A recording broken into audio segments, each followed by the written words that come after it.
Dr. Ross Nedervelt. He's an adjunct professor of history at Florida International University in Miami, Florida, where he received his PhD in 2019, specializes in border regions, identity, security in the British Atlantic world during the long 18th century. His in-progress monograph, presently titled Revolutionary Border Sea, Security, Imperial Reconstruction, and the British Atlantic Islands, 1763 to 1825, examines the transformative impact of the American Revolution on Bermuda and the Bahamas, and their strategic importance for both British and American security in the age of the American Revolution. And Ross is here today, I think, to talk to us about some of that research and stretch our knowledge of the American Revolution and the Declaration of Independence from the trans-Appalachian South out to sea. So thank you, Ross. Thank you very much. And it's great being here. So to begin with, Continental Congress delegates employed specific grievances in the Declaration of Independence in an effort to sway neighboring colonies to join their revolt against Britain. Trade restrictions, parliamentary taxation on goods, and impressment activities against sailors from the North American mainland colonies constituted critical grievances that appealed to sympathetic Bermudian merchants and mariners. American Patriot officials, specifically Benjamin Franklin and Silas Deane, argued that by bringing Bermuda into the Union against Britain, an independent United States or United Colonies at this point in time could extend its authority further into the Atlantic and secure its maritime frontier and commerce from future attack. The delegates to the Continental Congress, in constructing the Declaration of Independence, aimed to convince these neighboring colonists and their societies to join together in open rebellion against the Crown and Parliament. Of particular note is their employment of the 16th, 17th, and 26th grievances, which centered on cutting off trade to all parts of the world, imposing taxes on the colonies without their express consent, and he, meaning King George III, constraining our, quote, fellow citizens taken captive on the high seas to bear arms against their country, to become the executioners of their friends and brethren, or to fall themselves by their own hands, end quote. Bermuda's limited arable land and predominantly sandy and rocky soil did not lend itself to producing cash crops or supporting the island's inhabitants and economy. Rather, Bermudians turned to the sea, engaging in an extensive maritime commercial network that connected British and foreign ports around the Atlantic world and proved crucial to the island's wealth and success. Yet Bermudians' reliance on their maritime commercial economy and the circumatlantic carrying trade left them vulnerable to disruption in trade flow, and the British metropole's coercive efforts to subdue and discipline the rebellious mainland North American colonies, first beginning with Boston and then expanding outwards to New England and then what is now the 13 colonies of the Eastern Seaboard more broadly. As Michael Jarvis notes in The Eye of All Trade, Bermudians employed smuggling and landing goods at smaller North American ports to circumvent British authorities' taxation and customs enforcement efforts during the mid-18th century, specifically in avoidance of the Stamp Act, Township Duties, and Navigation Acts. Yet Bermudians' decisions to favor smaller, underserved North American ports also enabled them to avoid British peacetime impressment activity operations and the anti-impressment riots they provoked in the larger port cities during the 1760s, like Boston and New York and Philadelphia, for example. But as the disagreements between the mainland North American colonies and British administration officials escalated between 1765 and 1775, From petitions and protests to widespread boycotts and armed resistance, it became increasingly difficult for Bermudians to continue skirting the edges of the imperial crisis. This conflict resulted in unstable food supply lines and inconsistent revenue streams from the North American mainland traveling to the island.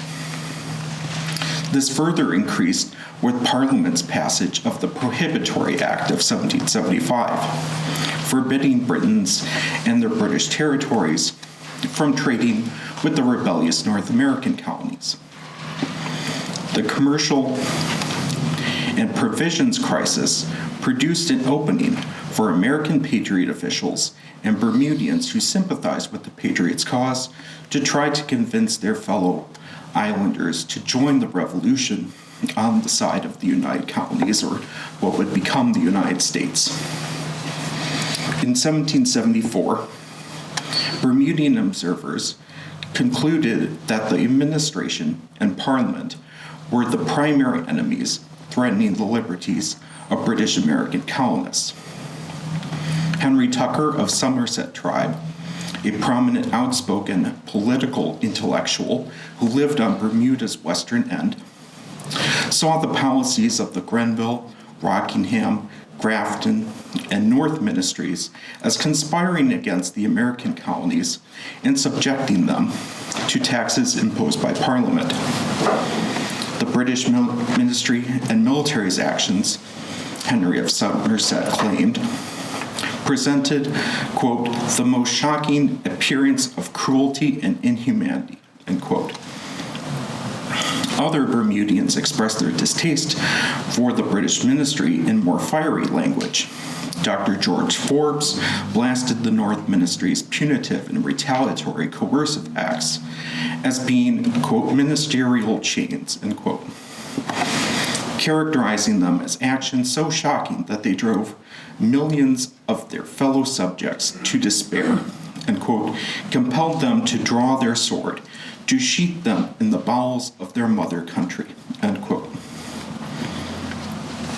Believing that the Americans should band together and act as one man to secure their liberties and property, Forbes hoped the British government would pursue conciliating measures. During the summer of 1775, Bermudians made two significant actions that nurtured the Continental Congress's belief that the colonists beyond the British North American mainland were sympathetic to their plight. The first was the Bermudian delegation led by Colonel Henry Tucker of St. George's, who was the father of the patriots St. George Tucker and Thomas Truder Tucker, as well as Bermudians' leading political figure at this time, to seek an assurance from the Continental Congress for the continuance of commercial trade between the mainland in exchange for Bermuda's munitions supplies. Upon arriving in Philadelphia on July 11, 1775, Colonel Tucker desired to make a good impression on Congress. He praised the, quote, characters of men distinguished at this important period, and asserted that his fellow Bermudians admired the noble stand by her patriotic sons for the liberties of America. The second instance was Bermudians' theft of their colony's unguarded gunpowder stockpile on the night of August 14, 1775, and their conveyance of it to awaiting ships bound for Philadelphia and Charleston, South Carolina. Colonel Tucker and his delegates' arrangements with the Continental Congress, the theft of the colony's munitions stores, demonstrated their willingness to compromise their loyalties to Britain for Bermuda's interests and security. It also could be interpreted as further signs of the islanders' receptiveness to joining a resistance and possible armed rebellion against the British metropole. The Declaration's charges against interfering with and imposing taxes on trade appear to speak to these island colonies, such as Bermuda, that required free-flowing commerce for their economic and physical survival. Parliament's heavy-handed restrictions on their North American mainland colonies could eventually be applied to Bermuda, with devastating effect if they remained a part of the empire. American diplomat Silas Deane asserted to Congress that it must be the policy of America to intercept, as far as possible, their intercourse between each other, meaning Britain and its dominions, as well as to supply ourselves as to distress them. He implored Congress to expand the United States, the quote, United States of North America, to incorporate Bermuda and the Bahamas to strengthen the Patriot military position against Great Britain. Deane, who stayed at Bermuda with Henry of Somerset and Colonel Tucker in April of 1776, while en route to France, convened his concerns about continental forces delaying a possible invasion of Bermuda in a communique from Paris to the Secret Committee. Deane argued that Congress needed to take measures to fortify Bermuda and conveyed reports to them that the British ministry had similar plans in contemplation and proposed doing it next spring,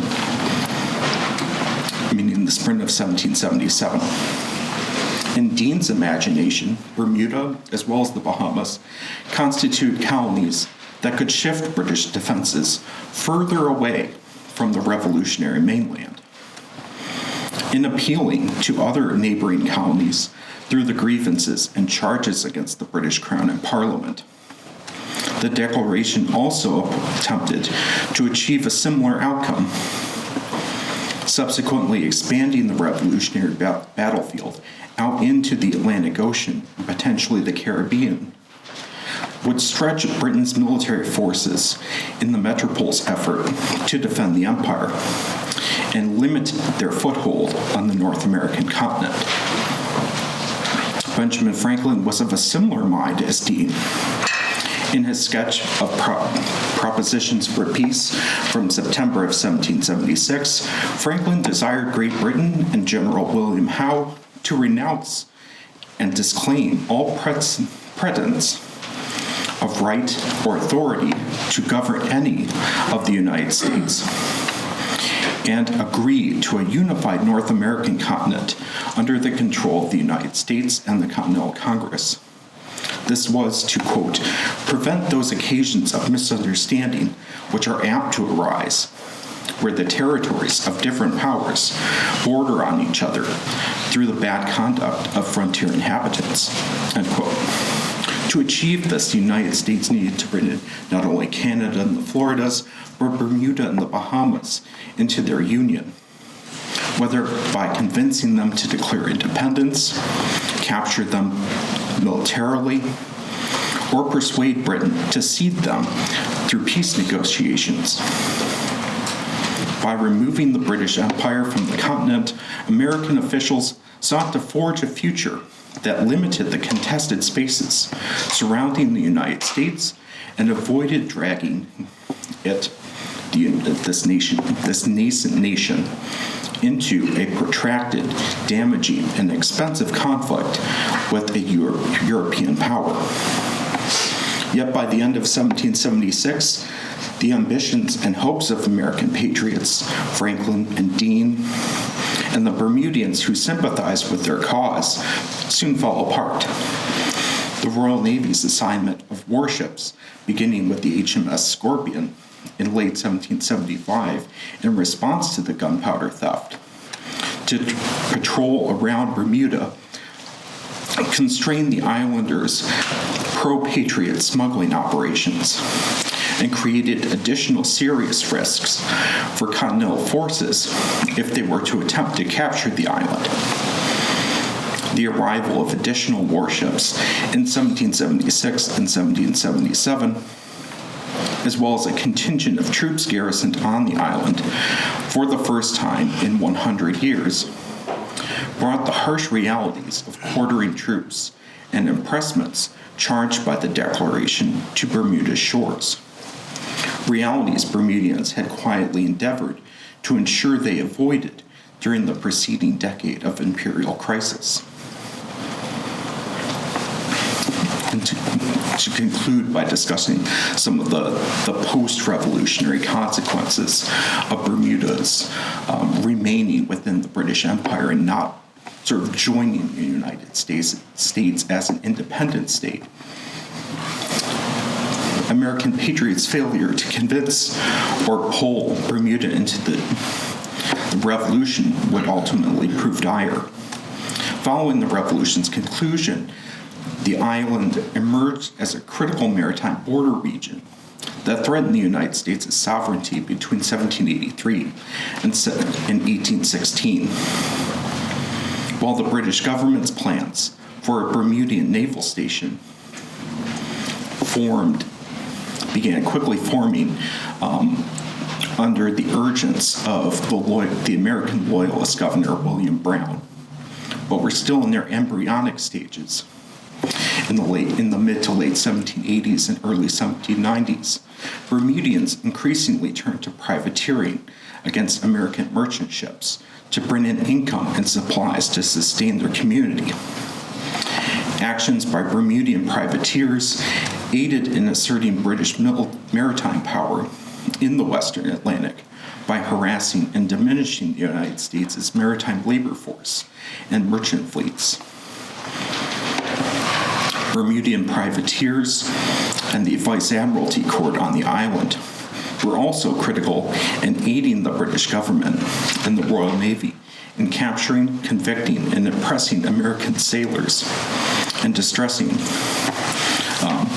defecting or runaway British sailors who had joined the American merchant and naval fleets. Consequently, they forced the United States to engage in a second war for independence against increased British impressment and naval attacks, which challenged American citizenship and destroyed the nascent nation's capital during the War of 1812. Thank you very much.